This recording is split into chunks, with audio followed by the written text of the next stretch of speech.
It's so funny because we have been following you online for such a long time, and I'm pretty sure I have sent Flink some of your layouts before.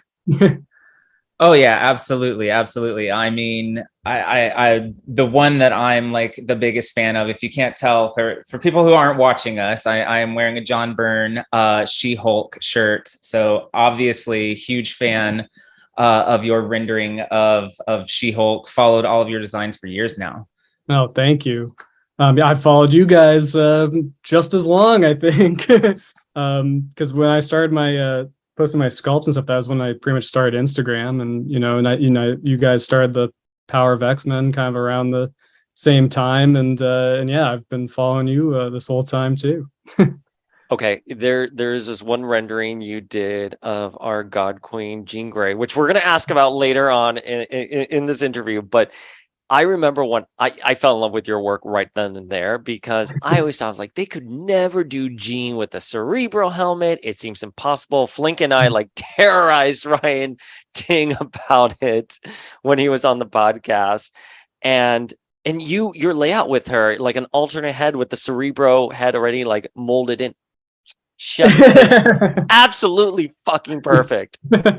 That's how you'd have to do it. It'd have to be either like swappable hair or just a whole head. But yeah. It's absolutely iconic for 90s Jean as like the backup cerebro user. I mean, you should probably have a fainting head as well, because as soon as she takes the cerebro helmet off, her legs are going to give out because it's just so exhausting. Alex, I am so sorry. Flink, we have company. How dare you insult Jean Grey? How dare you? What is wrong with you? I'm sorry. I'll play nice about Jean for the rest of the episode. I promise. You were talking about movie Jean, right? The Famke Janssen. She faints, but comic book Jean. I mean, animated series Jean. She fainting, tripping over electrical cords. she had a tough time staying on her feet. Could that be because her powers are too strong and she's like picking up so much that it overwhelms her? Thank you so much, Alex. You're welcome on the podcast anytime. So from one iconic redhead to another one of your renderings that I absolutely love is April O'Neil, my OG fandom. I mean, obviously I loved the Ninja Turtles, but being a little gay boy in the late 80s, early 90s, it was obviously all about April O'Neil for me. What was sort of your inspiration for doing that one? Well, it's funny because so April O'Neil is like, it's one of the first drawings I ever remember doing as a kid. Like, because there's like a local newspaper like submit your drawings contest, and I was probably like 2 or 3. But I remember I drew an April O'Neil because I was so into Ninja Turtles, and I loved April O'Neil, and I remember it like kind of being the first time I felt good about a drawing. It was the first time I was like, oh wow, this actually kind of looks the way I wanted it to, and it got got into the paper. So so April O'Neil has always been like definitely a favorite character of mine. And yeah, I was I collect like the NECA Ninja Turtles, and I've got the Super 7 stuff. And there's like a lot of cool April O'Neil stuff out there, but I just wanted to try my hand at it, and I love Peter Chung's artwork. So I was like looking at that, and I follow him on Instagram, and I was looking at his concept art, and I was like, all right, I gotta try my hand at this. So, well, you nailed it, and I feel like there was nothing. Obviously, the turtles are iconic, but for me, there's something about that yellow jumpsuit is just like equally iconic visually to me. Yeah, as a bunch of mutated fighting turtles for some reason. I don't really know why. No, it's true. It's the red hair, the jumpsuit, like, and I think it's Peter Chung. Like he just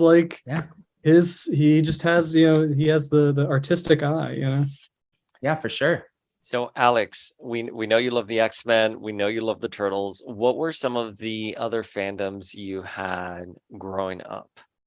So in the beginning it was definitely Turtles from like the age of 2 on. Like, you know, it was like I saw a kid with a Ninja Turtle on the playground, and it was just like, that's it. But so yeah, Turtles, you know, kind of the usual stuff of that era, like, you know, real Ghostbusters, Star Wars, Transformers, Batman the Animated Series, Power Rangers eventually, and then of course X-Men. Yep. Oh, do we like Power Rangers here, Flink? Maybe. I mean, you literally just named like everything I was obsessed with. You know, growing up, we were watching the same Saturday morning cartoons, reading the same comic books, most definitely. Yeah. So were you collecting the toys alongside of all of these things, or like what toys were you grabbing as a kid? I was always a big toy guy. So yeah, so it was like, again, it was like mostly I had Ninja Turtles, Star Wars figures, like the original Kenner figures that I would get at like antique stores and flea markets. I was like always on the hunt for those. So like I didn't really do like Power of the Force, but I did the originals. Let's see, and then of course X-Men, like, you know, those Toy Biz, because I loved the cartoon so much that, you know, I had to get my hands on those. So do you remember your first X-Men action figure? I was gonna ask that question too. That's what I was gonna ask. Yeah, it was I think it was Cyclops, because he was my favorite as a kid at the time. And yeah, I had, you know, I'd always seen like Cyclops with the like with the helmet like covering, but I was like, no, where's the one where his hair is out like on the show? And then I was in like a, you know, antique store and saw, you know, a Cyclops that looked like on the cartoon. I was like, oh yeah, there we go. Like, and so that like, you know, left an impression as the first one. I always remember being like so confused by that first wave of like Toy Biz X-Men figures that they had out on the shelves alongside like the launch of the animated series. I guess just nobody was really swapping notes about what was coming down the pipeline, but that didn't stop me from getting Storm in her black costume with her fabulous light up lightning bolt for sure. But it was a little confusing, you know, as funny. A 6-year-old boy. I don't know if you had the same thought, but I remember thinking like, oh, those are old. Those must be like old toys. It's like they're out on store shelves. I didn't know that like Jim Lee's like X-Men #1 had just come out. Right. So all the costumes I was familiar with were like the brand new stuff. I just thought like the other stuff was like, that has to be like from the 70s or something. What is this still doing here? Yeah, exactly. So Alex, you've described all of the things we collected growing up: Batman the Animated Series, Power Rangers, the Turtles, obviously X-Men. And when we had Blainer Things over from Neck on the podcast, he was talking to us about how we're very much in a golden age of collecting right now. Yeah. And obviously, I think the work you're doing at Mondo and other places is sort of emblematic of that. And so I'm curious on your take on that. Do you think collecting has just exploded once again, and we are in this new neo golden age of collecting? Yeah, I mean, I think we're definitely, you know, I mean, I hope it just keeps going, you know. Yeah. My sort of feeling with collecting, because I've never stopped. Like I never had like a phase where I like fell out of collecting. Like, really? And it was mostly X-Men. Like X-Men was like the one collection, the one like figure line that like I always sort of held on to. And the way I look at it is like, it kind of like grew up with me. Like the sculpts and the articulation and the figures became like more and more advanced as I got older, that there was sort of like always something to like keep me, you know, like, oh, this feels new, or this feels like it's catering more towards like collectors my age.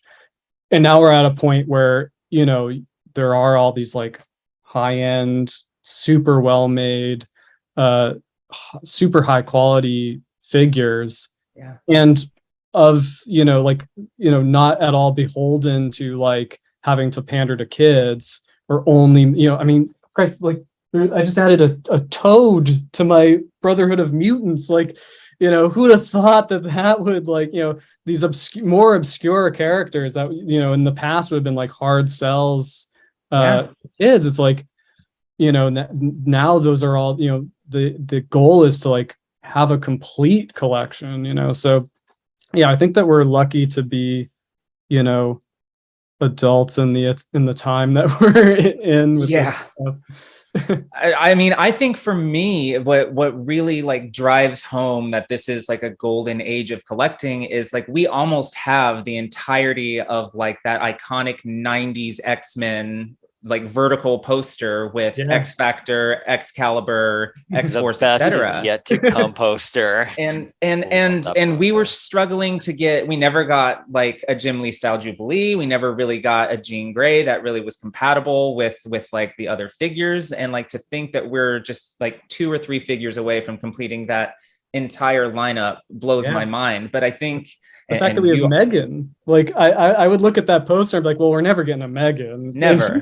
She's like in the foreground of that poster, like, but they did it. Like they did it, and she's perfect. I mean, she looks just as goofy and innocent and sweet as she should too. It's like they're really like taking the time to capture, kind of the essence of these characters. But I think really like the property where it's like apparent, like more than apparent, and you'll certainly know this, Alex, given, your work with Super 7, is Ninja Turtles. I mean, my God, we have every flavor of Ninja Turtle like available. We have the animated series, the movies, the old Playmates action figures updated. We have the musical Ninja Turtle figures. It's just nuts to think how far we've come. And I'm someone who, probably like 5 years ago or 6 years ago, if you asked me, I would have said like, well, the one thing I don't have to worry about being tempted by is Ninja Turtles. Like that's, I loved that as a kid, but like, I don't need to hold on to that. Like I can save my money. I have a whole thing of NECA cartoon turtles and movie turtles and the Super 7 turtles. Like, yep, it's just like they're too good. Like they're the sculpts, the articulation, like it's just so good that how can you pass it up? Like I literally just yesterday posted on Instagram. I have the like cityscape diorama that NECA did for the animated Ninja Turtles, and I just updated it yesterday, and I think it has something like 25-30 figures on it, and it just blows my mind. Like I don't want to think about how much money that is. Thankfully I've been able to get most of those at retail, but it just blows my mind because like like 5 years ago I had 0 Ninja Turtle figures. Now it's like great. I got neutrinos coming tomorrow. Like what's going on? I feel so guilty. I went wild at the Target like collector fest like 2 weeks ago. I bought literally every single thing that they had on offer, and the neutrinos, like once I got that credit card bill, the neutrinos had to go back. I couldn't in good faith. I forgot who the neutrinos were until San Diego Comic-Con, and we were with Lane at the NECA booth, and we were doing like a live, and I was like, and then we have these characters. And I completely forgot because I had the action figures growing up, but for whatever reason in my Turtles history, I don't remember the neutrinos at all. I only remember Dak because he was the action figure with the cool guy in the bright blue outfit. So if he was single carded, I would have kept him, but I couldn't justify spending $75 and I only knew one third of the characters. They look so good. Like this, they just look so good. I tell you, if they're still there the next time I get paid, there's a good chance that they'll come back home with me. So I digress. I could talk about the golden age of Ninja Turtle collecting all evening long. But I'm really curious. Obviously, you're involved in the creation of action figures now. You do the sculpting for them. What came first? That your passion for collecting toys, or your passion for sculpting and developing your own?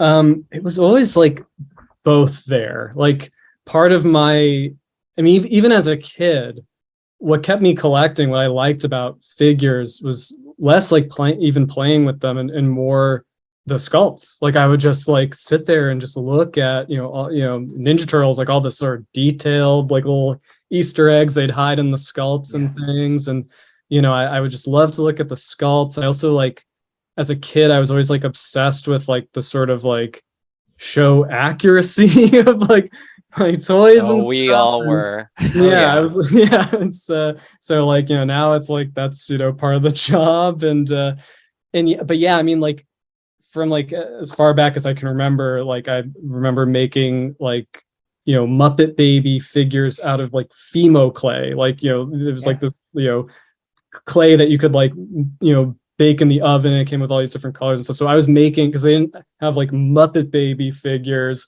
but I liked the show. So I remember making those out of clay. So like, yeah, so and making like, Beauty and the Beast, figures and stuff You are like that. singing So my language right now. Right? I loved Muppet Babies. That theme song lives rent free in my head. And B, I remember I was so upset that they never made a Belle like figure or something like that. yeah. For boys, and I wanted to get clay and do exactly. I mean, I never did, but what you did specifically, that's just insane, man. Yeah, I remember being at like at a camp, like a summer or day camp kind of thing, and we did something with like beeswax. It was like sheets of multicolored beeswax, and we were making these little like dioramas and things, little figures with it. And I was like, that was like an unlock, because I was like, oh my god, I can like make my own figures. This is amazing. So first I was like, what is this beeswax stuff? I need to get more beeswax. And then from there, I moved on to Fimo clay, and then from there on to Sculpey. And I was just like, oh, there's like this thing called clay that you can like use to make this stuff. So we're like pretty much right from the beginning. And and so from like the age of 2 on, I've been like sculpting and figures have been side by side. Was there one particular figure when you're little Alex and you're like hyper analyzing these figures and seeing all the nuances in the sculpting? Is there one in particular that sort of stands out in your memory that you're like, damn, even back then that was a lit figure? Oh, in terms of like accuracy, or in terms of just like the sculpting, like And the sculpting and or whatever spoke to you. Yeah. That's a really good question. I liked all the like Ninja Turtles, like I think probably like Baxter Stockman and Crane. Yes. Like, Oh my god, yes. the crane. Yes. Yeah, I would just like look at all like it's so funny too, because like in working on some of the Super 7 stuff, like it's like some of these details are just burned into my brain. Yeah. Being at like that age where your mind is just a sponge, and you're just like looking at this thing, and you know exactly how all of it should feel, and like it's that is such a good way of putting that, though. It's like your mind is a sponge at that time in your life, and that's why we're still doing what we do today, which is collecting figures, because we love them. We know how they're supposed to feel because it's so ingrained in our DNA. Yeah, it is almost like a part of you. So did you customize any X-Men figures? Did you try and fill that ponytail Jean Grey sized hole we had in our collections? Oh man, like no, and I probably should have. Like the X-Men stuff I customized, or like I did an Emma Frost. Perfect. I tried to do an Emma Frost I think it was which version of Emma? It was New X-Men. New X. Oh, perfect. Oh yes. Yeah, so I wasn't a kid, but yeah, I was trying. And I did the like Cat Beast. I think from Astonishing, where I had like sculpted over like all the fur on his, over like the costume, and I added like rubber bands to be like the lining of his, to be like that sort of piping. I think I also like, I may have like customized a X-23 before that Marvel Legend came out. You are just hitting all the right notes here. Right. Check. So when Flink and I first started collecting Legends, we were convinced we would never get an Emma Frost. So Ever. I was like, I'm going to create my own Emma Frost with Electras. And I am not a customizer at all. And I like massacred all of the Electras at the KB toy store in the college I was at. But it's just so interesting how you're talking, because there are certain parts in like action figure history collecting that we just fear that it's getting lost. And another one that you just hit on was the unveiling of X-23 on the Toy Fair cover, and how amazing she looked right there. Boom. And you're like, oh, now I don't need to do a customized version. Yeah. Because I will get her.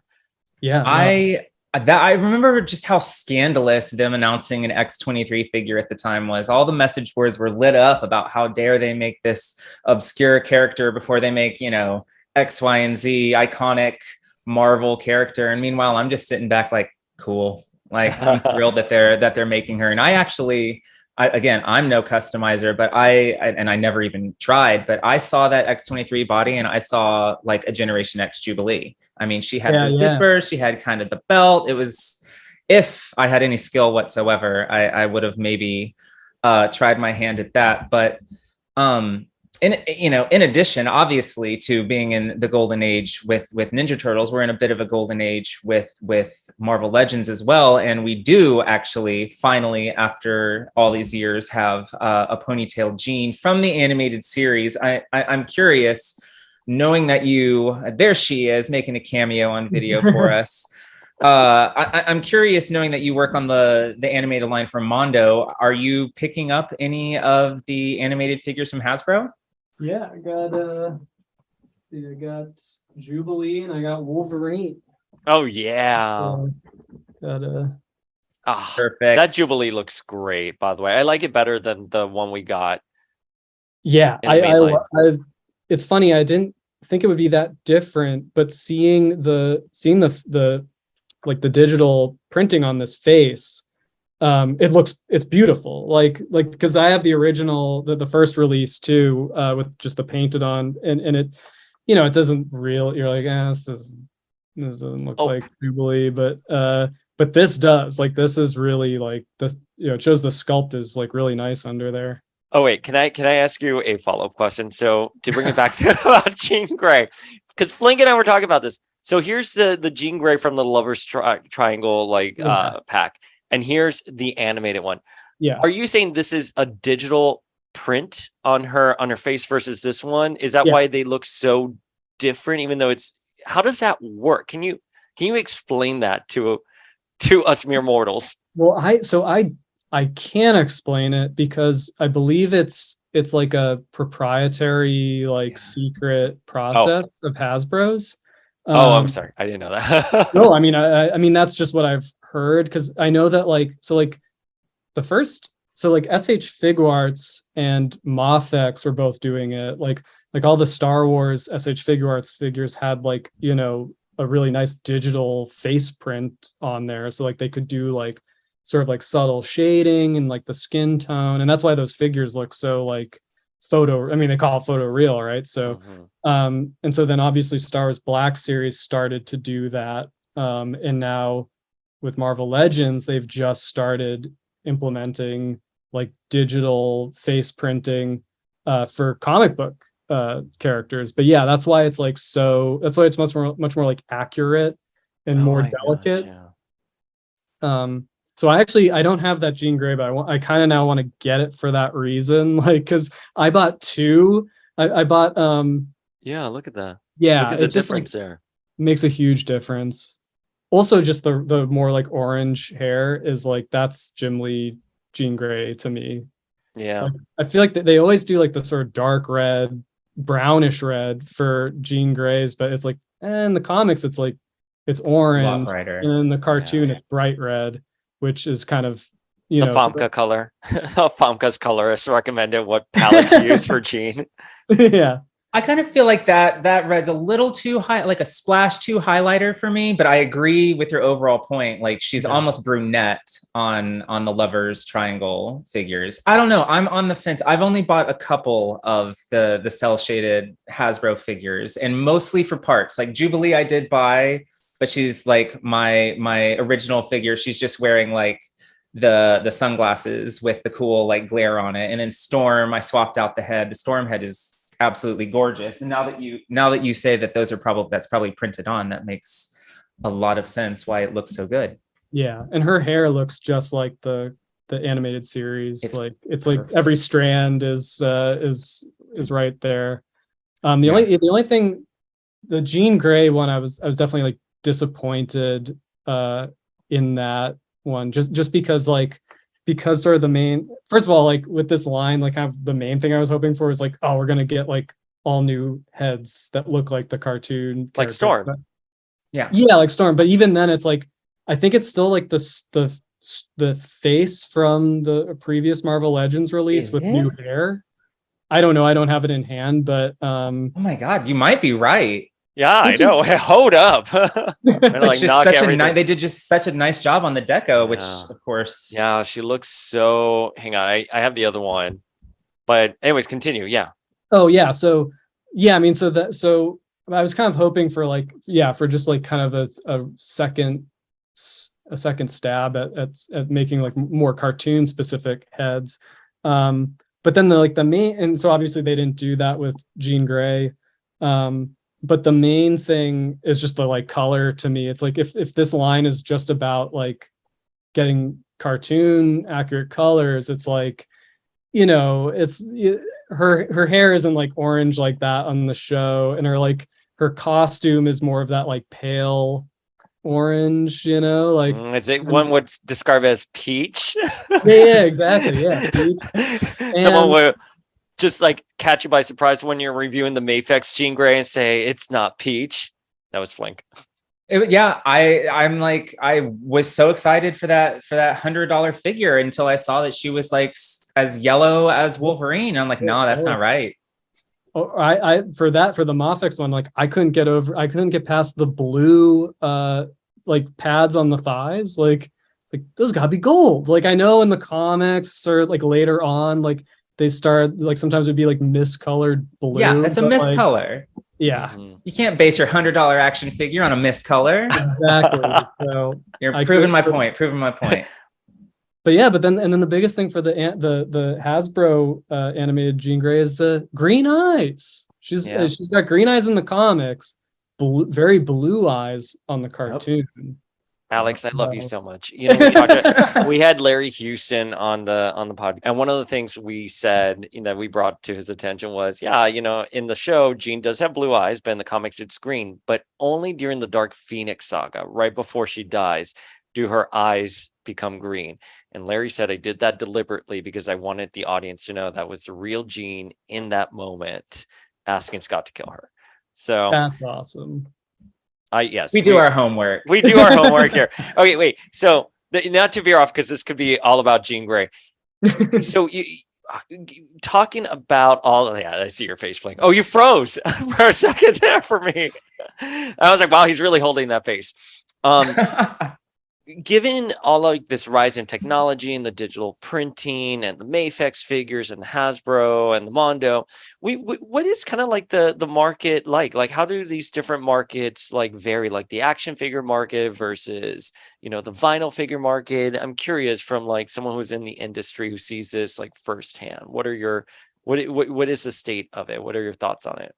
Well, so I'm just starting to like dip my toe into that whole part of the world, because like before I worked freelance, so I just kind of think about the sculpt, and now I work full time at Mondo, and so I'm just starting to sort of like get the lay of the land in those terms, but and so I don't know much about. I'm not going to like speak to it, but just as a customer, as someone who's as a collector.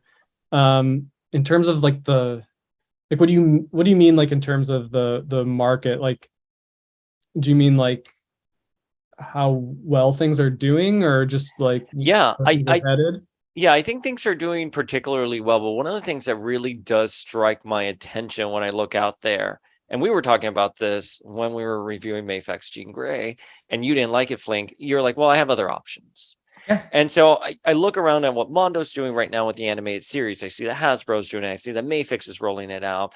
And it's a lot of similar product that's sort of flooding the market, but still has its own like rampant like collector base. Yeah. So I was just curious on your thoughts on those different like facets of the market. Yeah. I think it's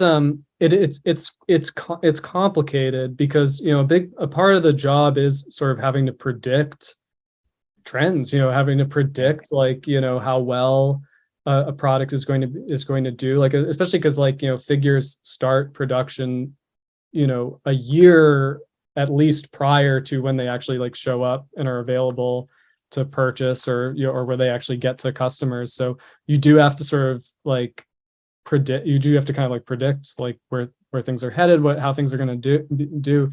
And I think it's particularly hard in the like action figure collector comic book fan world, because you're dealing with like niches upon niches. Like even like, you know, like a niche will have like a sub niche where it's like, well, like, so, you know, this type of X-Men fan is different from this type, and like, you know, this type That's of very action true. figure fan is different, and there are, you know, 1/12 collectors and 1/6 collectors, and like, could there ever be cross pollination, like, you know, and also like all the different price points and things. So like it's complicated for sure. Like and you try to use like the data that's available to you, and I think like kind of as a rule of thumb, it seems that if a character feels overexposed, um it'll be harder to like pitch that character or sell that character, because it's like, do we really need another like X, um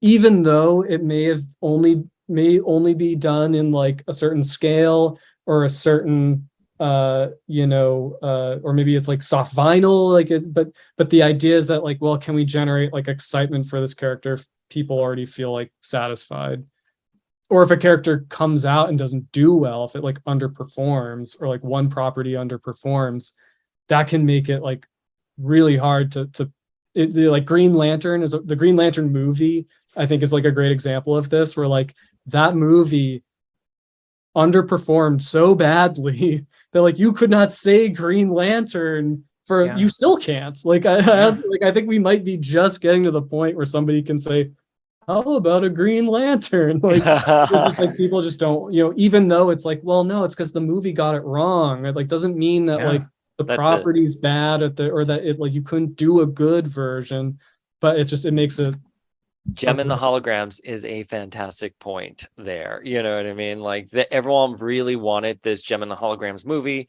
It came out and it was terrible. And now like the property is not welcomed anywhere. You know what I mean? It's kind of seen like as like a failure. And it's not, it wasn't the property. It was a movie. It was a facet of, you know, the licensing. But yeah. wait, Alex, what is your official title then over at Mondo? I assumed you were just on the design team, but do you wear many hats there? I'm I'm a sculptor slash like creative manager sculpting. Like, Gotcha. so it's me and Tommy Hodges, who does a lot of the like Masters of the Universe stuff. Like we're Ordered that Shira. so good, right? I Like can't wait. so beautiful. And yeah, so like we're sort of like the main like sculptors, and we oversee, so we sculpt, we have our own projects that we're sculpting, but then we also oversee other projects. And then Hector Arce is the like sort of main like toy designer, creative director, he oversees all the lines and everything, and we, you know, report to him. Gotcha. So before we dive into like some more Mondo related questions, let's stir up a little bit more X-Men excitement to prepare for all of the questions we're going to assault you with about your X-Men work at Mondo. I'm sorry in advance. Yeah, apologies in advance. Apologies in advance. But let's get shady. Who is your favorite X-Man from the animated series? Really hard question. I like all of them. You know, to choose, it's like, it's one of those things that's like always, like it always changes too. But currently I'd have to, so it's definitely Rogue. Yeah. With good answer. With Beast coming in second. Now I know you're very anti-Beast. What the fuck, Alex? But this is animated series Beast. Okay, fine, fair. Okay, fair. So Beast second, but Rogue, because, you know, in watching the cartoon again, it's like Lenore Zan's voice acting, and I know you had her as a guest. It just puts it over the top. Like she does such a good job playing that character from the get-go, from the very first episode. Like, because, you know, Rogue doesn't have the first episodes like are juggling all of these characters they're introducing you to, and they're trying to give everyone like stuff to do. Like Rogue really stands out in like just her few little moments, and I think it is in that like voice performance, because like not only does Lenore Zann capture the like the sort of that like feisty southern, you know, the fun energy of the sort of husky voice, but she captures this sort of like melancholy to Rogue, like, it's like just under the surface of like of somebody who can't like who feels closed off from like everyone around her, you know, like, and so there's just this like, so it's amazing that she's able to combine those two things of like a feisty Spitfire, but like who has this like inner sadness that she's dealing with. It's very cool. That is so beautiful. Like that is such I wish I knew you were such a Lenore stan, because we would have asked her to pop in. She is such a big friend and ally of the podcast, and you know, starstruck. I couldn't do. I'd hear that voice. I couldn't do it. Listen, if you, no spoilers on this, but if you guys ever do a Rogue at Mondo, you should reach out to her directly, because she will endorse that. She's such an advocate for the character and what the character symbolizes, precisely how you said it, you know. Yeah, I mean, and it's across the board. Like the you know the voice cast, like they really treated their characters like real people, and you know, and really did the work of like digging into each one and figuring out like what makes them tick, you know. And then obviously like Beast is just that voice is just absolutely perfect. Like it's the you know, that just is that character. Well, the Leewalds, when you read their book and when you speak to them, they're so smart, because what they said first was that book, that book right there. So then, you know, in that book they say they didn't know anything about X-Men, but they were writers and they can lay a really good foundation, and then they can build the house from the foundation. Yeah. And that is exactly what they did. They were smart, good writers first, and then they absorbed as much about the X-Men, and they got those faxes in from Marvel, and they studied those faxes, and they built this wonderful series. Yeah, and I think that's why it is so good, because I don't think you can really approach this stuff as like a fan, because you're too close, and you know, you can get lost in the details. But like if you are coming to it from sort of the outside looking in, you get that like clarity of like, okay, well, what is like the DNA of this thing? Like, and their little synopses and sort of like statements about like what the world is, like, you know, what kind of stories, what makes an X-Men animated story like perfect. Like their mission statement was just like so well written and so clear and like and so X-Men, right? Like, you know. So who is your favorite character in the comics, though? Yeah, in the comics, that's also a really hard one. But I think so. Again, I'll have like my main answer and then a backup answer. Nightcrawler is like my favorite character from the comics, because he's so cool. Like the design's great. Again, it kind of like plays into that, you know, similar, like it's funny, like even as a kid, like what drew me to X-Men was like Beast, because like I had never seen like the concept of like the big muscly guy also being the like smart, sophisticated guy was like, and being a raging sociopath as well, and just an all-around deplorable. You know, to a 6-year-old, that was like mind-blowing. I was like, this show is not your average show. Like this show is a big deal, even though like I probably known only like a handful of things at that point. Somehow I was like already like interested in the subversion of genre. But what you're just saying right now is exactly what the Leewalds wanted to do, which was you don't write down to children, you write up to children, because they will intuitively know that there was more to the show than what meets the eye. And you are a perfect prime example of that. Yeah, no, absolutely. And you know, Batman the animated series obviously tapped into that too, where like at 6 you're like, this is important. I don't know why, but what I'm watching right now is important. But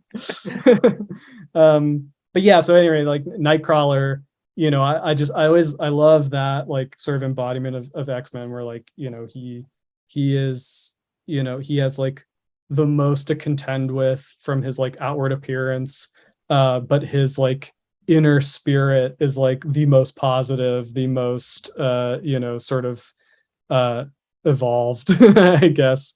And he's just like, he's a good you know, he's a good character to have on the team because of the way he is able to interact with all the other big personalities. Like, and he's just freaking cool. Like, yeah, a swashbuckling blue he's guy.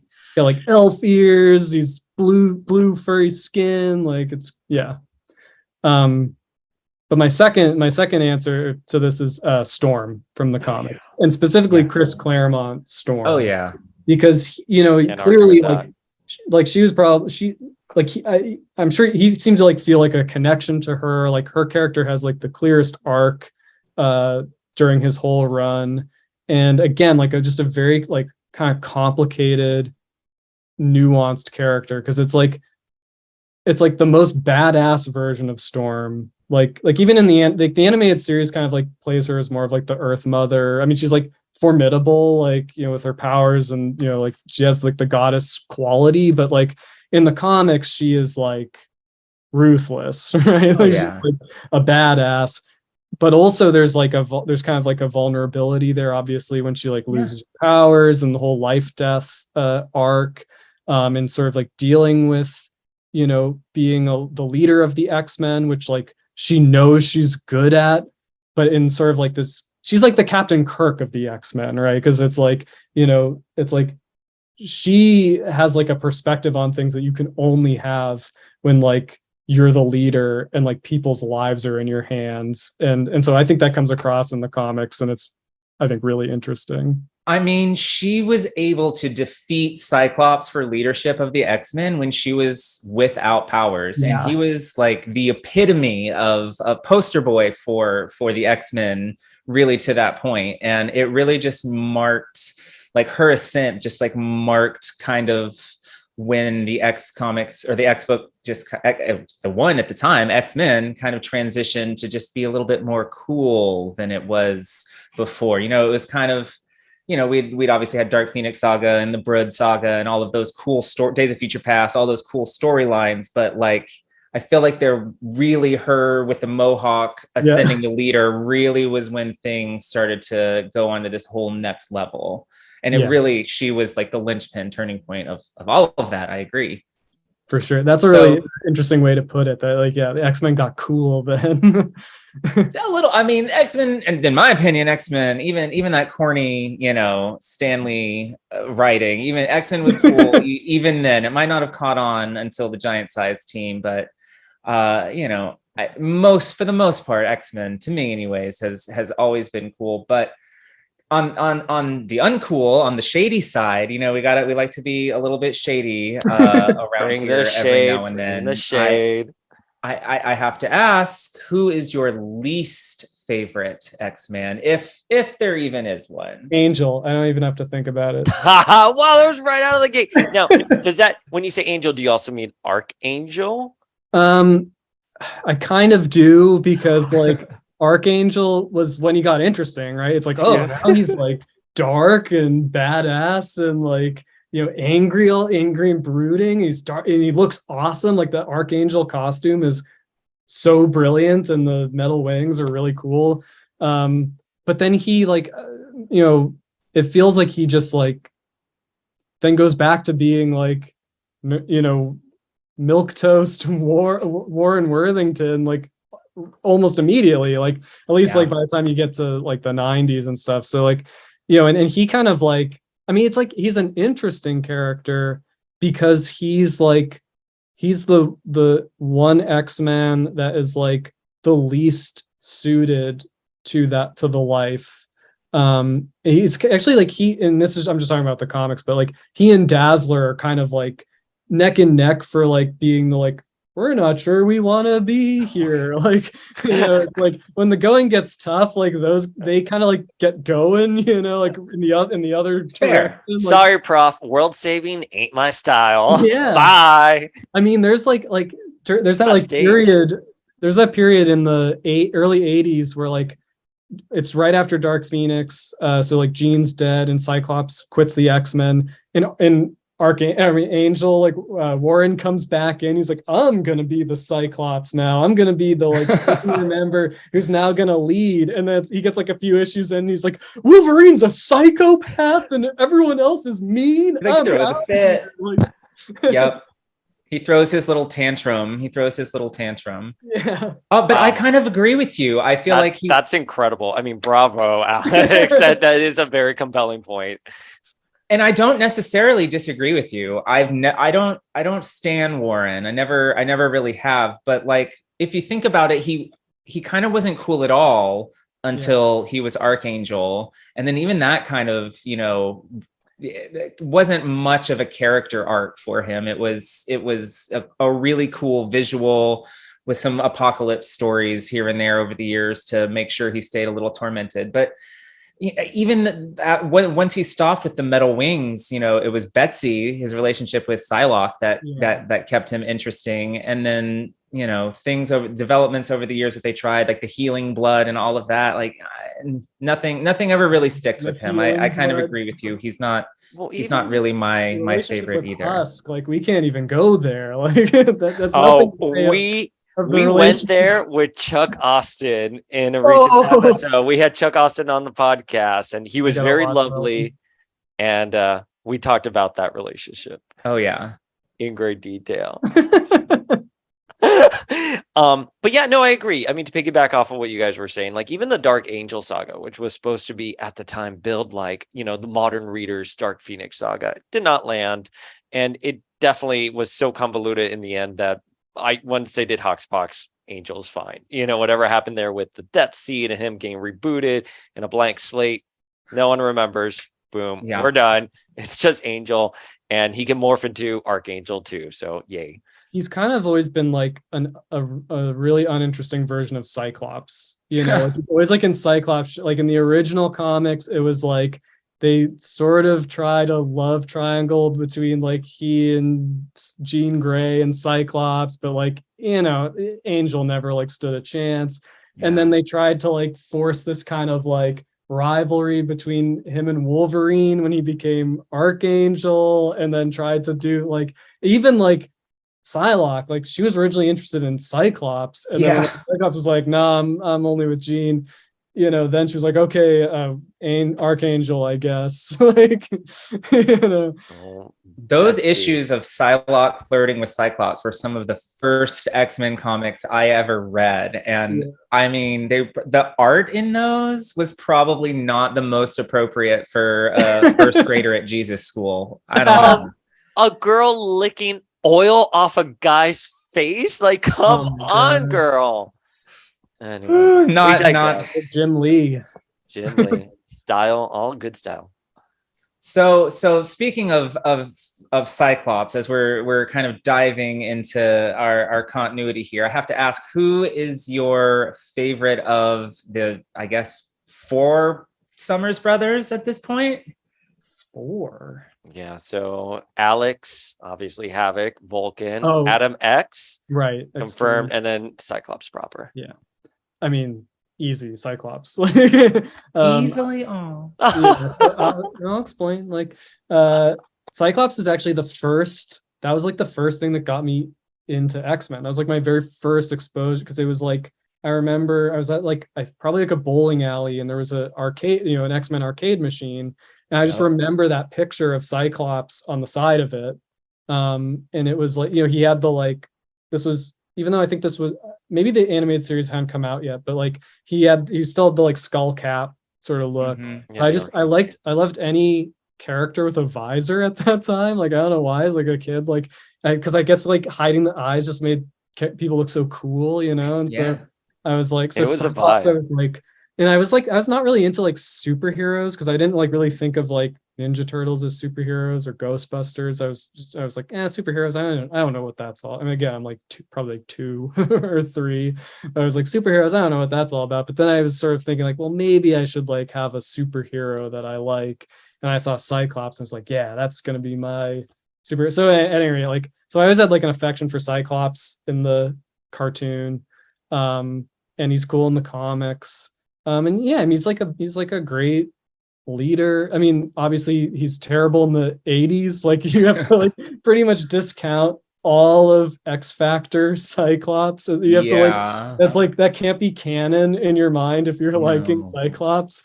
But but Bone yeah, rights have evolved since the 80s. So yes, we agree. I mean, I literally have a Madeline Pryor shrine behind me. So yeah, 80s Cyclops, we literally can't, if I'm to like him, we can't factor in his behavior in But the 80s at all. the you way must be I a always Havoc just guy.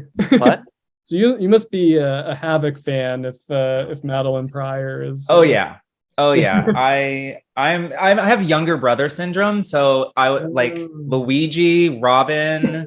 I always stand the second player. So my first exposure to Havoc was Peter David's X Factor in the 90s. Yeah. And he had little brother syndrome all the way. And I was like, I relate to this character. He was always talking about living in his brother's shadow at that point. And I was just like, yeah, this feels right. So spiritually, I respond to Havoc, but of course, Cyclops was right. Cyclops has always been right. Except in the 80s, I definitely can understand. He's my second favorite, and not even that distant of a second favorite, discounting the entirety of the 80s, of course. And yeah, I mean, Havoc, he's got one of the best costumes in comics. That classic costume is like, and then the Larry Stroman like X Factor costume is pretty cool too. His powers big are cool. puffy jacket. I love it. I love all the Larry Stroman like X Factor designs. Like, oh yeah, so good. But yeah, and then it's funny, like, so I've read,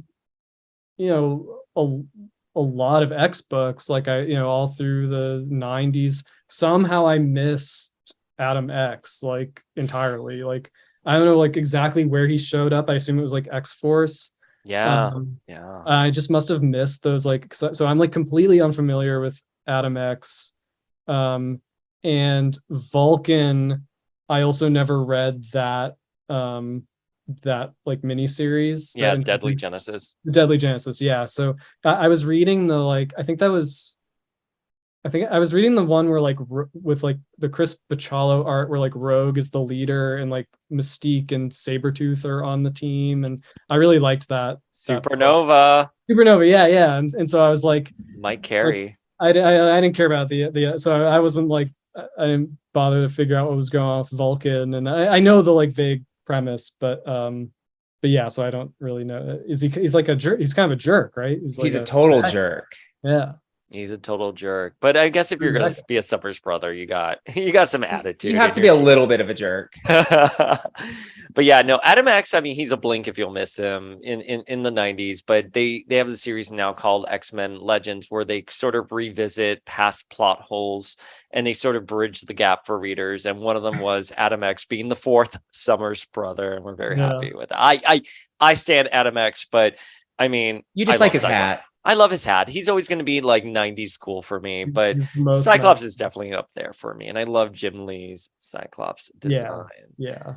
And they teased Gambit as a Summers brother for a long time. Yes, they did. And confirmed in X-Men The End, the alternate future of the X-Men, they do confirm that he is a Summers brother in that.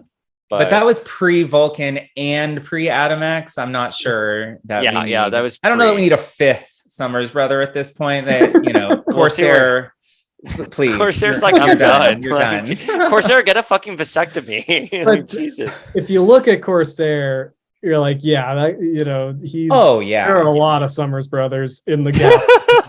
Oh yeah, and some of them are half cat or half skunk, depending on the rendition. I know.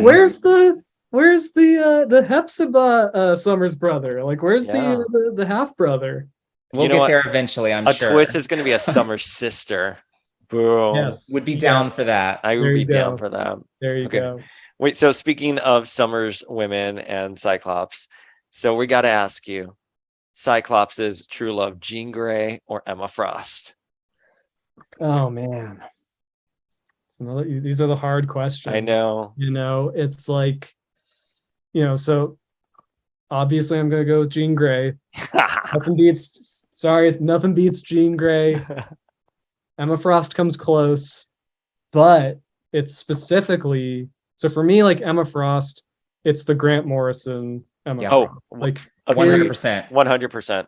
Like no one can write her the way they did. Like many writers have tried, it always feels like a kind of a pale imitation. It's like Damian Wayne too. It's like Grant Morrison is so good at writing that sort of like comedically proud character who's, you know, they're arrogant and they're vain, you know, but then you know, Grant Morrison is smart enough that when everything gets taken away from that character, we see that they're also resilient. Like that's what redeems them, is like, yeah, like granted they have like a big like chip on their shoulders. They seem like they think really highly of themselves, but like then you see stuff go really badly for them, and they like the way they can like endure. That's, you know, like, you know, Emma Frost with like, you know, all of her like nose plastic surgery like undone. She's been like hit in the face. Like she's still like, now she's like angry and like, you know, tough and like, you know, just like sort of what she's put through in New X-Men is really interesting and compelling. And she's just a funny character. So I really enjoy that. Like, and it's kind of funny because like I remember reading New X-Men as it was coming out, and when Emma Frost and Cyclops got like teamed up to go on their mission, I was right there. I was like, oh, what? They actually like go well together. Yeah. I mean, they'd never. I know Cyclops. You know, things aren't good between he and Jean, but like they would never, you know, have like you know, indulge this like chemistry between Cyclops and Emma Frost. So I don't know if like, you know, if, you know, I'm sure Grant Morrison was planning it from the very beginning, but I was like immediately picking up that sort of like, oh, I kind of want there's like an undeniable chemistry between the sort of like the Boy Scout and the bad girl that I was like, I want to see these two get together, because they have so much in common during that specific run. I say this all the time. Like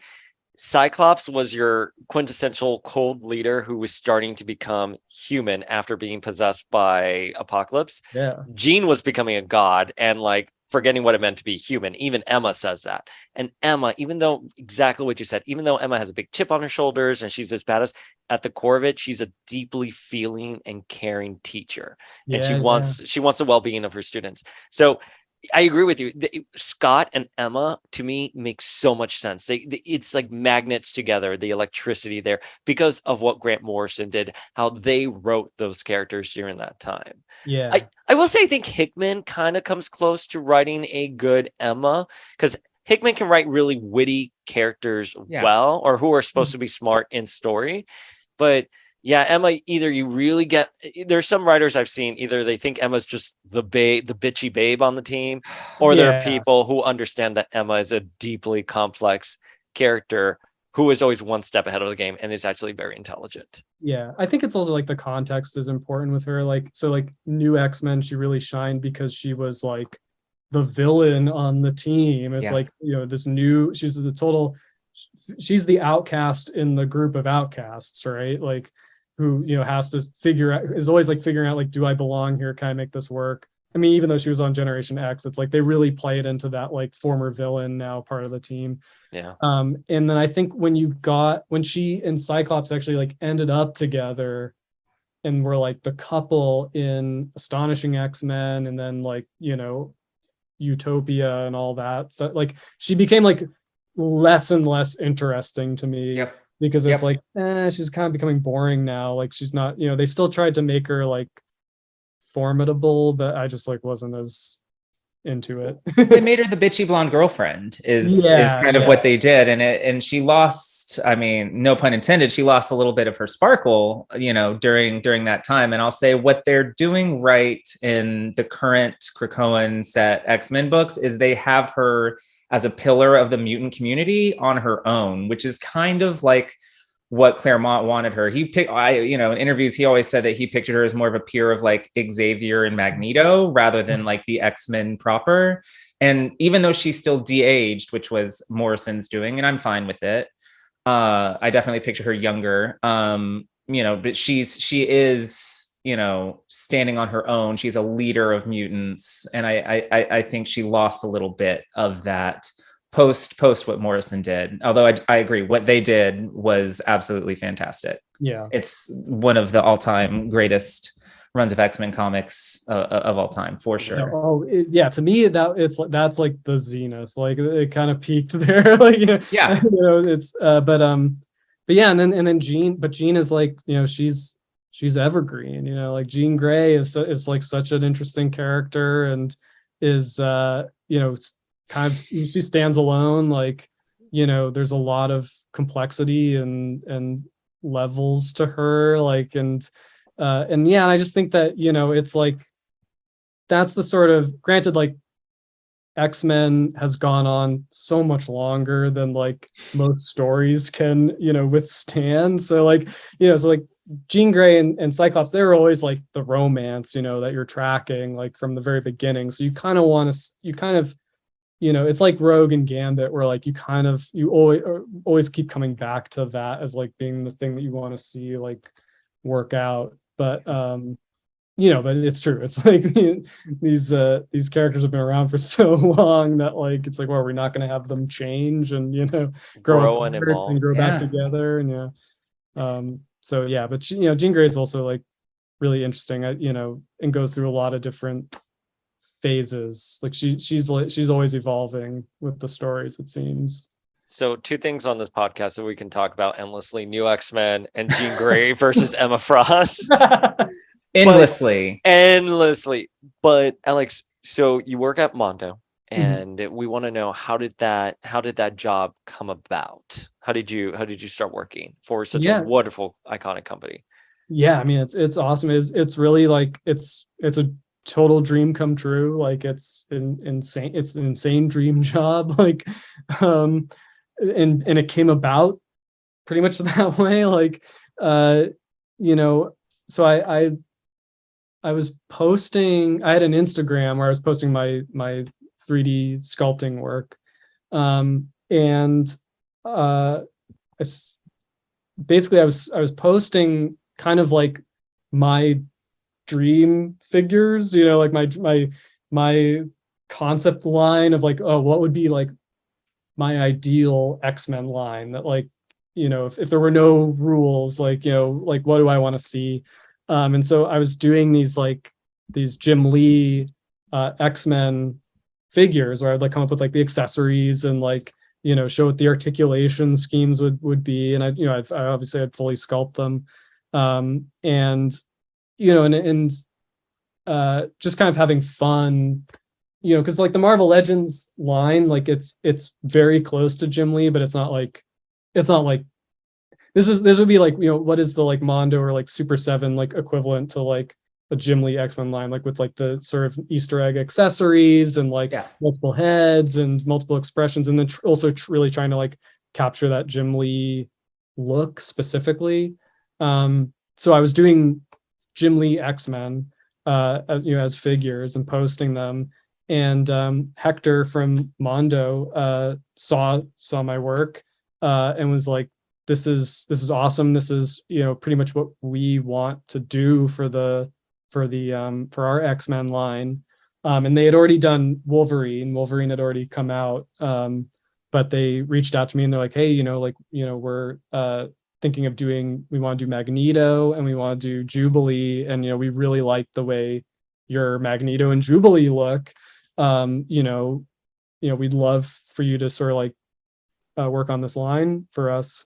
And they were like really open to like my, because they recognized I was like a huge X-Men fan. So they're like open to my sort of like input on like how the figure should look, like what I would do, to make an X-Men animated figure, like aesthetically. Yeah, there you go. There's my Jean Grey. Yeah. Perfect. Perfect. Yeah. I mean, yes, done. And it's funny because like I ended up I didn't like use my sculpts. Yeah, so that Jubilee, like, so at first it was like, okay, well, maybe because I liked the way she came out, but then it's like, but that's not like the animated series Jubilee, like, and I actually I prefer like comic book Jubilee, just to, slightly more. Storm though. Yeah, your Storm. This is gorgeous. Thank you.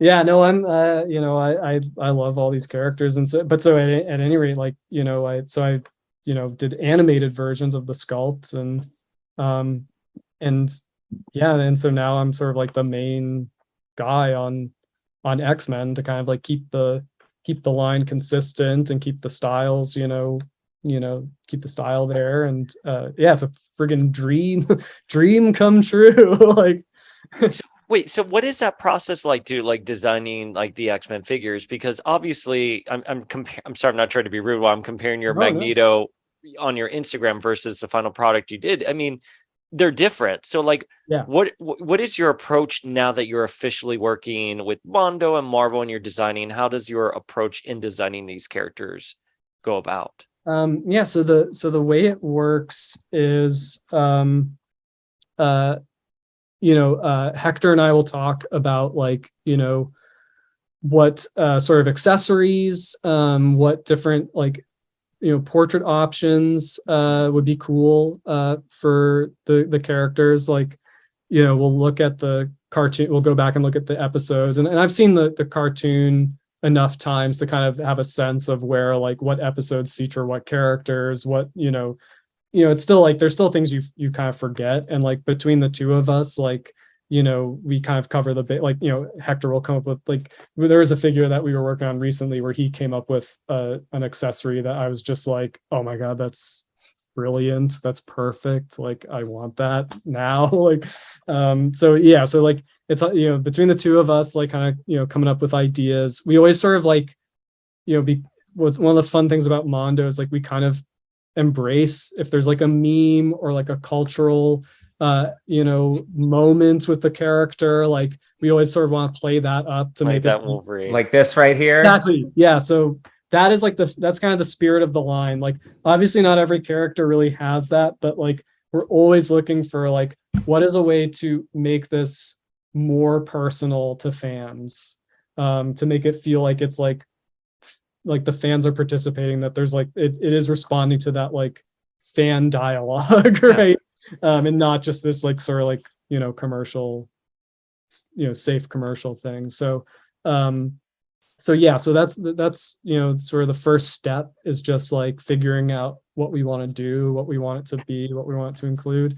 And well, I mean really the first step is figuring out the character, but like yeah, from there and then the step after that is like usually I'll start with like the model sheets. And I happen to have this handy book. Oh Like yeah. that someone wrote a book just for you, just to help you out with your job. And it came out exactly the right time. Like I think I had just gotten this just before interviewing with Mondo. So like with Magneto, like I'll just so like the one on my Instagram, I was only looking at the Jim Lee Magneto, which this is obviously based on, but it is different. So then I'll look at the model sheet here.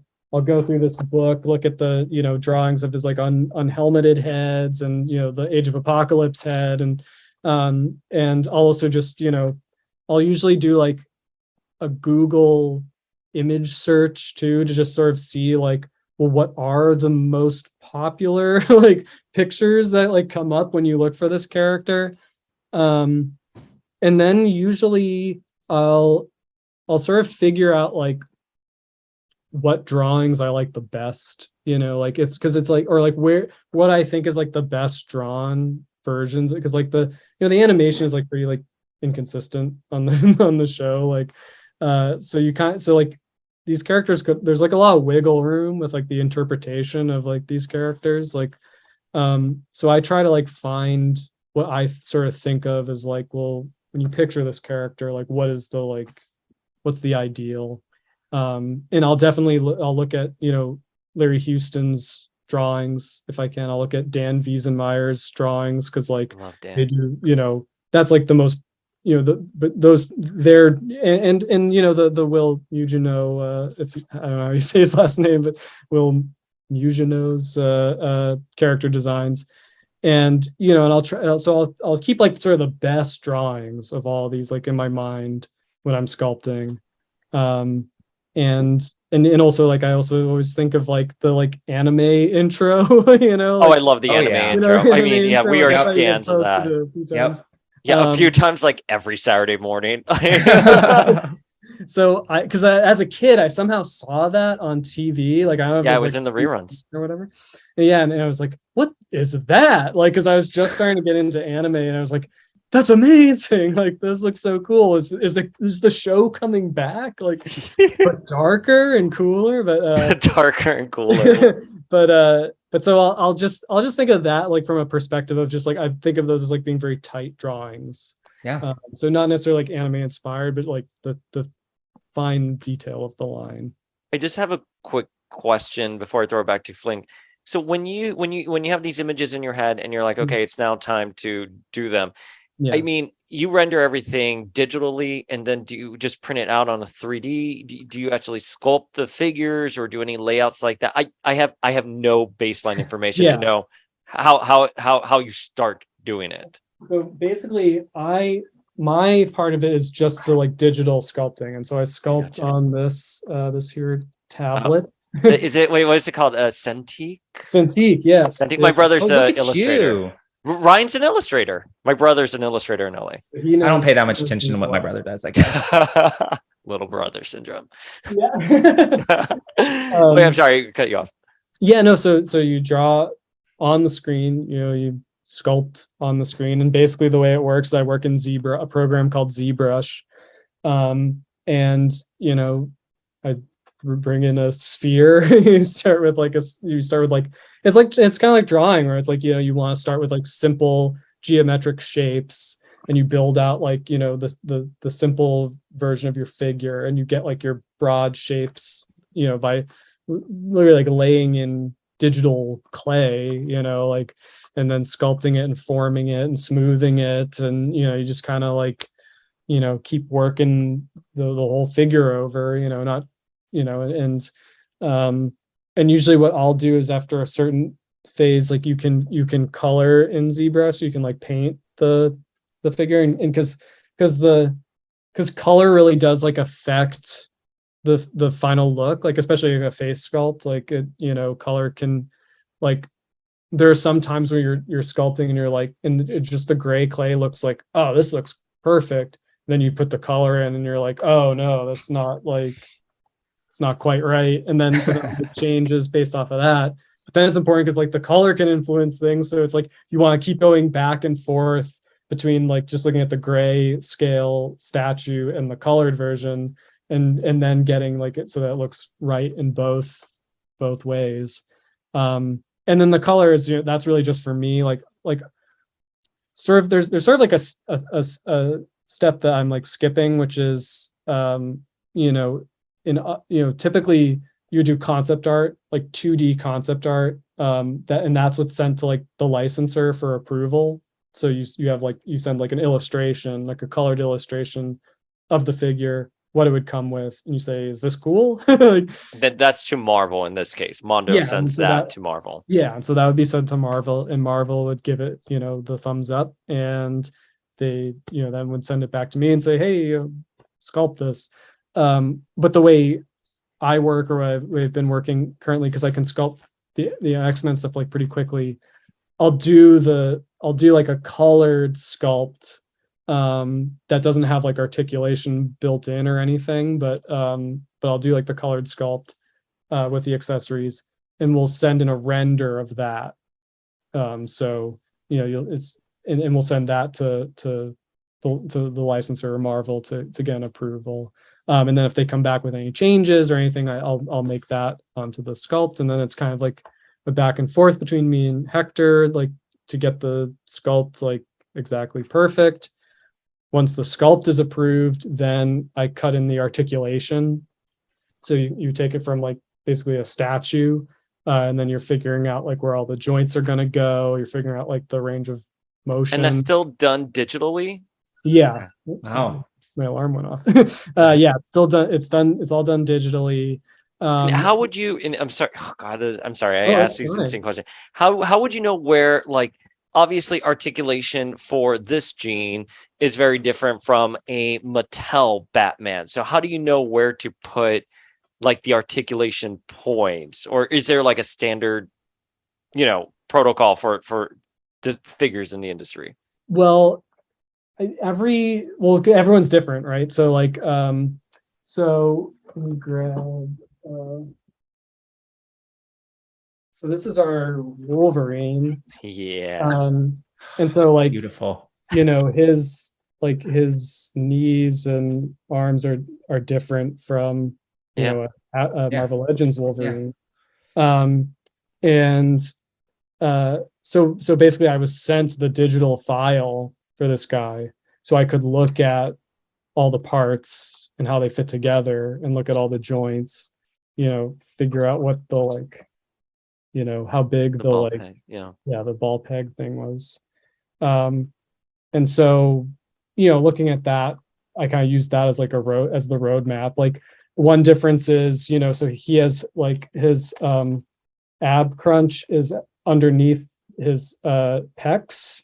Yeah. And for Magneto, we wanted to try one that was under the rib. So Magneto has an under rib crunch as opposed to like the the pec crunch, which I just feel like that's like a little bit closer to like when you like lean forward, it's like your whole rib cage like goes. It's not just like so Yeah. You're not bending right there. yeah. So that was where I kind of wanted the I'm like, rotation to go in. I'm not bending right now. Like um, broken. but yeah, or like he has like this kind of unique to he's got a he doesn't have a bicep. His bicep swivel isn't at the like shoulder. It's under the bicep, so you still kind of get the same, range of motion. But so yeah, so there's like little things like that you figure out like, okay, well, this is how we aesthetically, and again, it's all like open for debate, but it's like you want it to have a aesthetic consistency, so that like, they all feel like they're a part of the same line. And also different characters call for different levels of articulation. Like, Spider-Man is gonna need to articulate better than the Hulk, So yeah, so that's how I figure out the articulation. No, that's awesome. And so once you're done with everything, you just send the file off to so then the next step is we do what's called a paint master, which is was it Zelu 1984, Tom? Yeah, I just saw on his Instagram that he was a paint master for Gambit and Jubilee. Yeah, and She-Ra. He did did he do She-Ra? I didn't know about that. I think or at least he did the face paint for She-Ra. It just, I mean, he does like the most beautiful, delicate, his Batgirl, his Poison Ivy. Oh my god, his Poison Ivy is to die. Yeah. I wish I've DM'd him obsessively back before we even had a podcast or anything, and I was like, "Can I buy these figures off of you?" Especially that Alicia Silverstone Batgirl. Beautiful. I don't know if you saw the ones he posted today, but he posted Harley and Ivy from the Harley Quinn. Oh show. yeah. With Ivy's updated look. Oh, I know, so great. Yeah, and he sculpted our Harley Quinn that was showed at San Diego Comic-Con. So yeah, he's really talented, and we became buds over Instagram, and so it was I was very fortunate that he did the paint masters for Jubilee and Gambit. And the paint masters are just like, this is the definitive colors that we're going to use, because I would assume whatever is rendered digitally is different once you start putting it on the figure. So it's true. So and I think we sent my digital color treatments to Zelu to kind of go off of, like this is what we're kind of looking for, and obviously it's cell shaded, so like that's another consideration.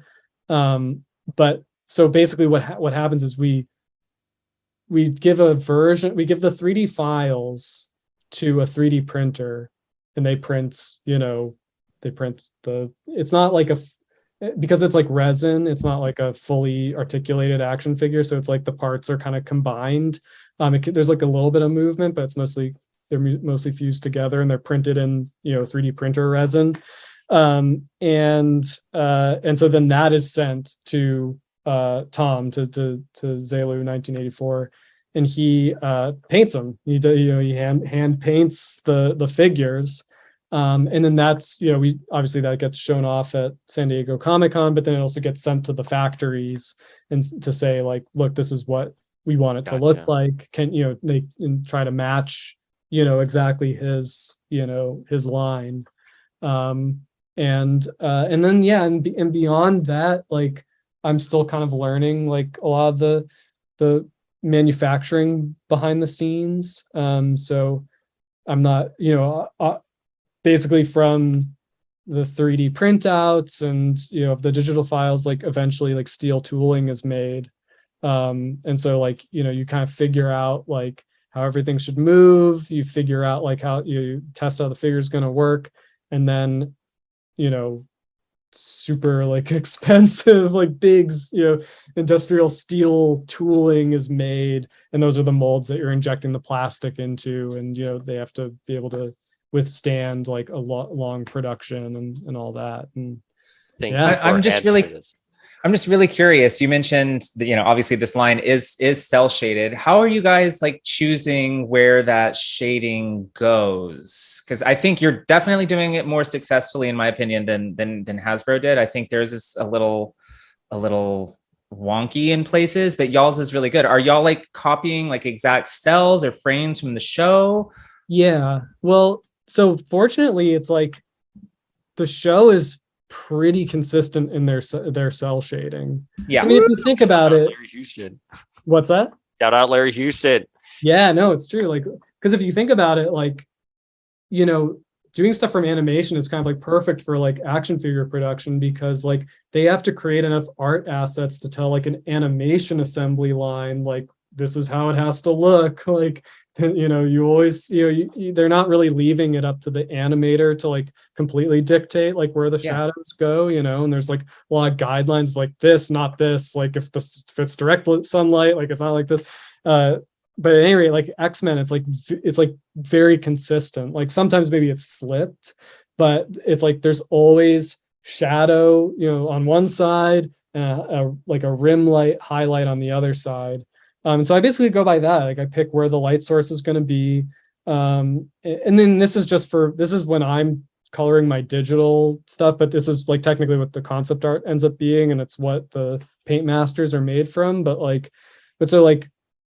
Yeah, I mean, it's amazing how it like really like in ZBrush, it really looks like the show. Like if I just like leave it pause and don't rotate, it's like, yep, that's the cartoon. And then you can rotate it and you're like, oh my God, like, so it's true. It's like, you get that, it's basically, you get the shadow on one side and you get the highlight on the other side. And, like Gambit's a great example where like, he has kind of like dark reddish hair technically. But then in his highlights, like a lot of times he has like this bright orange, like rim light on his hair. So when I put a little bit of that in there on the hair, it's like, oh wow, now it really looks like the show. Like, and you never notice that like color as being a part of like his palette, but like once it's there, it's like suddenly it just pops, So yeah. Well, we've mentioned Larry Houston a few times and the Leewalds in their book. I'm really curious. Have you spoken to any of them directly in your research for this line? I have not. I really want to. Like I'm a huge fan. So it was like when I first came on, there was some talk about like because Hector had like been working with the Leewolds and had met them a few times, and we got like tons of art assets from them, like the storyboards that decorate the boxes and stuff. Those are all like original from the show that they had. But it's just like it's one of those things where like everyone's has like busy schedules, and I have to bring it up again, like because I definitely want to well, next time we have them on, we definitely have to. For sure. I'm sad that you were were you in San Diego? I was not. Oh, you were not, because we did an X-Men 30th anniversary panel with them, Dan and Lenore, and they're some of the best human beings. They're legitimately good people. They are so incredible. Yeah. Yeah, that's awesome. I got. But they're always doing conventions, like, and they're going to be busy next year. People. They're going to be so busy next year. Yeah, with X-Men 97 rolling out. So it's gonna be a very exciting time for X-Men fans. For sure. So speaking of things rolling out, for a while we only had the Wolverine figure. We knew things were coming, and then at San Diego Comic-Con, things kind of exploded. And we revealed Magneto, who's already been up for pre-order, and then we have Jubilee and Gambit in the pipeline. What is the rollout plan from here on out, if you're allowed to say? Are we to assume we can expect figures more frequently now that we've seen a bunch of them? Yeah, well, I will say that like we're fully committed to the line. That's what we like to hear. X-Men, like we want to do as much as we possibly can. Like we're aware of the sort of like the price points and stuff, and we want to be like respectful of our customers and like how much they can handle at a time. But we're like and also obviously it's like the line has to do well, and we're still in the early stages, but like we want to go far with this. And and just personally, like I want to do the core team. Like that's my like personal goal, what I want, like at the very least. So I mean it's like it's a bigger scale, so I mean I don't know if we'll achieve like Marvel Legends levels of like do it, like people waiting on us to do like Feral to finish off the collection, but like like I mean we love making these, and we have high hopes for it. I mean, you play, but I would absolutely take a Feral both with and without restraining collar. 100%. Yes. 100%. Wait, so obviously the core cast, obviously Miss Jean Grey there. Would you like to see Jean as Phoenix or with her ponytail 90s outfit? I gotta say ponytail. Yes. And it's probably a holdover from like the original Toy Biz line when I was a kid, and they made the Phoenix version, but not the ponytail Jean. Like she mostly appeared in the cartoon, and I was just like, so like, yeah, part of it is like maybe like growing up and having like an X-Men collection that was like missing Jubilee and missing Jean Grey. It's like part of that is like I just want that team complete. And we got Jubilee, so like that's there are many times where I was working on her where I was like, I would have given anything if I had this as a kid. Like anything. I mean, Generation X Jubilee was great, for what she was, but she wasn't that Jim Lee short denim shorts and a hot pink top. Like that's the iconic Jubilee that we all wanted, and we never got. I have to say I was gobsmacked to see her so soon in the line. I just would have expected Storm and Jean and Rogue all ahead of Jubilee. So bravo. I don't know if it was you that insisted on getting her done so quickly, but it was not me, but she was in the works when I came on. But yeah, it was definitely like fan favorite character, like yeah, a lot of love for Jubilee. But even seeing those designs and how you do them, one thing I really do want to point out for the figures that we have seen right now, and hearing you talk right now, talking about how when you look at the dichotomy with these characters, like Storm, she's so tough, but she's very tender. Beast, he may look very like beastly, but he's actually very intellectual. You capture that dichotomy, especially in Wolverine and Gambit and Jubilee. And when you just said, like, this is the figure I wish I had as a kid, I was like, yeah. And not only that, it's done by someone who understands the core of this character. And that's something you can't fake. You cannot fake tell. that. You can tell. You can tell when something is just like half-assed and when someone genuinely cares. That's why we're here talking to you. That's why we stalked you on Instagram.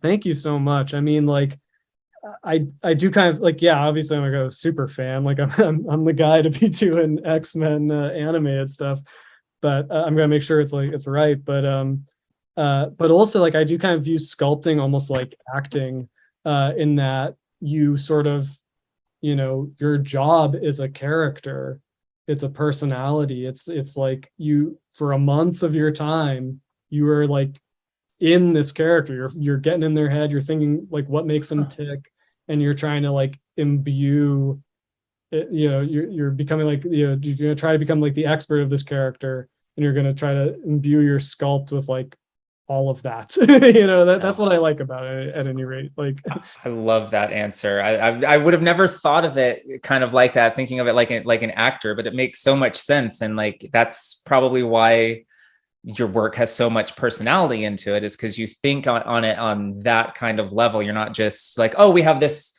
I mean, no shade to Hasbro, but half of their job is what buck do we have available to make a character on, whereas you're really from the ground up thinking about what is important to this character, what makes them unique, and how do I work that into the figure. And that's just like, they're just awesome. These figures are just so awesome. And I have to ask, I meant to ask this earlier when we were talking about your design inspiration and the alternate heads.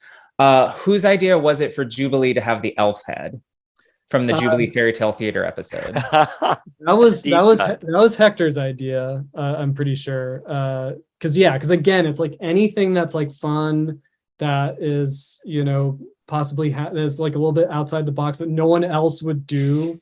Like that's what Mondo wants to, to make our thing like special and unique. I think that I wanted the like the long hair like second season thing.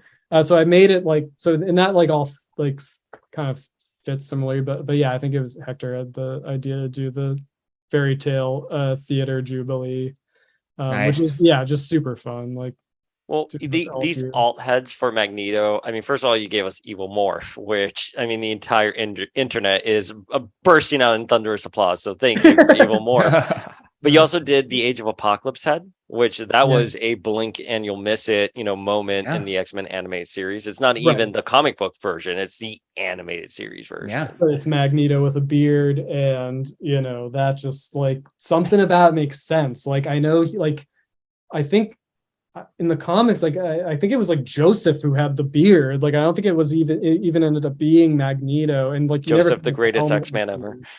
Yeah. But yeah, so like I think, but there's just something about it that's like cool. And I totally agree. It got a good response. Yeah. Well, yeah. So you have all these little winks and nods to like, just like fleeting moments in the series, like the Magneto head and the Jubilee elf head. I'm curious, beyond the core cast of the show, I mean, you say this line has legs, y'all want to go with it as far as you can. Who, once you get the core cast out of the way and saying maybe a Mr. Sinister to go with Magneto, who would you want beyond the core cast? When you say the core cast, do you include like Bishop in that? I don't necessarily include him as core. Because I think like Bishop is like like a must. And I think Cable, I'd really like to do Cable. Oh yeah, the Wild Man of Borneo. We had Lawrence on. We can't air our episode with Lawrence, but we made him say "Wild Man of Borneo" over and over again. I love in that episode where like they're like teasing, like they're like somebody's like causing trouble, and it like pans to like a bunch of cables like on the ground, and like to tease that like it's Cable. I never noticed that. Yeah, brilliant. I would have never. Yeah, it's in the Genosha episode. But yeah, but I just like that like color scheme, like the sort of like green gloves, and also it probably goes back to like seeing that like anime intro where like Cable's like with the team, and again thinking like, wait, is Cable like with the X-Men now? Like that's so cool. Like we wished. Yeah. But yeah, and then beyond like Nightcrawler, gotta do Nightcrawler. Like he's a big favorite. So yeah, all of them, every character, every single character, every single one. I'm just gonna make a plea for Dark Phoenix. That's it. That's the only one I'm gonna say. Well, see, that's the thing. Like I want to do, back to your previous question. Like I want to do Jean Grey, I want to do Phoenix, I want to do Dark Phoenix. Like please, we'll take it all. Yes, totally. Please. Jean Grey stands vote with their dollars, so rest assured they will sell out. I want to do Jean Grey with the like turquoise blouse. Yes, the mom pants. They're mom pants. Yeah, and the like, crazy flip, hairdo. Yes, I will take them absolutely. all the jeans. So y'all's focus is obviously the animated series, but something that was fun that Mondo did for the Wolverine release that I have right here is they actually released a deco in his brown uniform and dubbed it the Pride of the X-Men variant. I'm just curious, is there any sort of desire at Mondo to do more Pride of the X-Men or arcade based characters, or is it just purely animated series is the focus for now?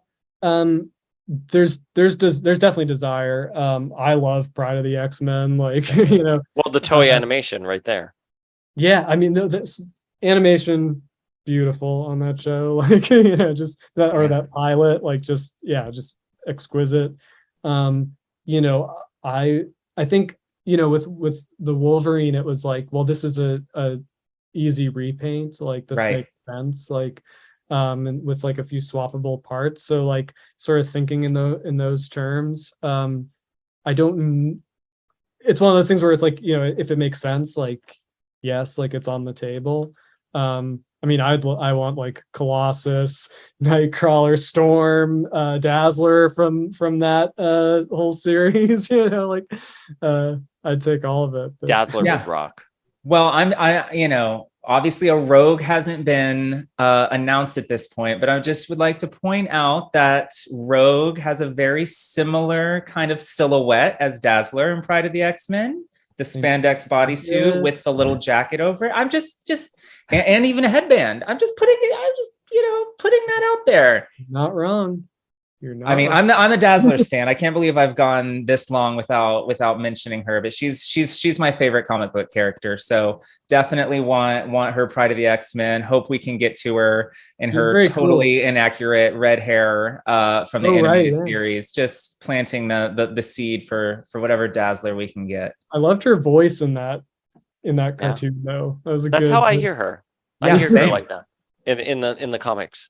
Singing Body Heat. Yeah. All right. So Alex, we've kept you on for like almost 2 hours at this point, but we do want to ask you about Super 7 and the work you do over there. What can you tell us about the projects you have done? So I got to do the Scratch the Cat for the TMNT animated line, or TMNT Ultimates, which was really fun. Because obviously if you're familiar with the history of that figure, it's like one of the more rare Ninja Turtles figures. And I went to the fabled Frankensons not too long ago, and they have a mint on card Scratch in like a case there for like a couple $1,000. I did not. I'm Googling this as you're talking. I had no idea. Yeah. He's a super, I mean, I think that's like kind of why Super 7 ended up doing him, because it does have that sort of like that legend, around it. Yeah. He's like, because it was like late in the line, no one bought him, no one held on to him, and now he's just this holy grail. So that was like really fun to work on. I just also love that line, so getting to sculpt that, and I did and I worked on some of the Thundercats, which the ones I've done have not been announced, so those will be sometime in the future. Silverhawks, I did some of them, and I did Gorilla for Ninja Turtles. I did another character that hasn't been announced for TMNT, and then Godzilla, their Ultimates Godzilla, which was really fun, really cool. I collect the TMNT Ultimates, and I've been tempted by so many others. Like I want to jump into The Simpsons. I've kind of wanted to do Disney. I've kind of like, there's always something from Super 7 to tempt me, and yet somehow there's always more. I'm always hoping that they'll give us more. I'm curious. They seem to sort of specialize in like updates to these great 80s and 90s toy lines that we all collected when we were kids. I'm curious, as a collector from the same era we collected, what line would you hope to see or work on in the Super 7 Ultimates format? Well, I'm gonna say this, I'm gonna give the answer that I hear a lot of people say, but it's true. It's the truth for me. Is I would love to see them do the real Ghostbusters. Oh yeah, Um, That's and Janine. oh yeah. I mean, with their hair raising feature. yeah, Yeah. and you know the way they do it is they'd have like wave one, we would have probably have like one of the Ghostbusters and then like a Yeah. bunch of cool ghosts that like were Yeah. never made into toys, and it would be awesome if they did like swappable heads, so you could have like a cartoon accurate head, one that looked like the Kenner toy, and then like a fright features like that maybe didn't have the feature but was just sculpted to look like Yeah. really crazy. So I think With the that bug eyes and the raised hair and all of the exactly. things that those toys, or the tongues out, that they were all so Yeah. famous for. I think that would be so fun, and it fits perfectly with like the rest of their like '80s cartoon oeuvre. So, so yeah, I would say that's like the main thing I'd want from them. Do you freelance for them, or are you on I like did, full-time but now I'm with Oh, now you're fully with Mondo. stuff? yeah. I think for me, my dream Ultimates from them would probably, I don't know why I know why. It's because of the TMNT Ultimates. I'm like hung up on them doing remakes of Playmates lines. Yeah. So I really want I want Dick Tracy, Oh, and I yeah. want the Jim Lee Wildcats. I would kill to have either of those. Yeah. Wildcats. I mean, anyone doing Wildcats would be like really fun, like because I mean, it's so like so X-Men adjacent, and Yeah. it's like the Jim Lee designs are really cool. I mean, I'm surprised there isn't like way more like at least like Zealot merchandise out there. I agree. We did just get McFarlane did a grifter, a modern grifter, but Yeah. that's just not, he doesn't have that sort of quasi Gambit vibe because he's Yeah. not in the big oversized trench coat. You need full Jim Lee treatment, and my buddy Dave Wheeler is a huge Wildcats fan. Yeah, And there's same. always like dreams of a line revival at some point. I would kill for it. Would kill for it. I guess it is like they are owned by DC, right? Right. It's not, That's like, unless like Jim Lee has some sort of like his own ownership over it, but yeah, I think it's probably locked up with locked up with McFarlane. Ah, Alex, it has been such a pleasure speaking to you tonight. Where can folks at home hit you up, engage with you, spam you with the requests for Dazzler and Jean Grey Yeah. figures? Just and know wish list? I'm fighting for all of it. Like, Yes, we I'm believe your guy you. on the inside. I'm advocating for all these characters. First of all, the pleasure's all mine. Thank you so much for having me. If people want to look at some of my work, they can find me at fanplastic4 FOUR on Instagram. That's my like handle, fanplastic4. I love that. Trust so yeah, me. that's where my stuff is.